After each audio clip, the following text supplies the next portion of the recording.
పశ్చిమ గోదావరి జిల్లా ఉండిలో deputy speaker MLA Raghuramakrishnaraju ఆధ్వర్యంలో P4 కార్యక్రమాన్ని నిర్వహించారు. ఈ కార్యక్రమం ఆకివీడు సర్కిల్ ఇన్స్పెక్టర్ కార్యాలయంలో ఏర్పాటు చేశారు.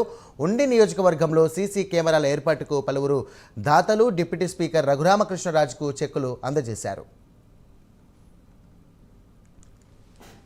సామాజిక భద్రత ఆ భద్రతలో భాగంగానే ముందు ఎవరైతే మనకు భద్రత కల్పిస్తారో ఆ పోలీస్కి చక్కటి ఇన్ఫ్రాస్ట్రక్చర్ ఉండాలి అనే ఒక దృక్పథంతో అప్పట్లో నేను కలెక్టర్ గారిని, ఎస్పీ గారిని, ఆ ఫైల్ ప్రాసెసింగ్కి అశోక్ కుమార్ గారిని, ఐజీ గారిని రిక్వెస్ట్ చేసి ఒక ప్రపోజల్తో ముందు పోలీస్ ఇన్ఫ్రాస్ట్రక్చర్ పెరగాలని, వాళ్ళకి చక్కటి సదుపాయాలతో పోలీస్ స్టేషన్ ఉండాలి, అలాగే వెహికల్స్ కూడా మంచి వెహికల్స్ అందుబాటులో ఉండాలి అనే కాన్సెప్ట్తో ముందు మొదలుపెట్టిన తర్వాత వీరందరి సహకారంతో, ముఖ్యంగా ప్రజల సహకారంతో అది రియాలిటీ అతి తక్కువ కాలంలోనే మనం చేయటం జరిగింది.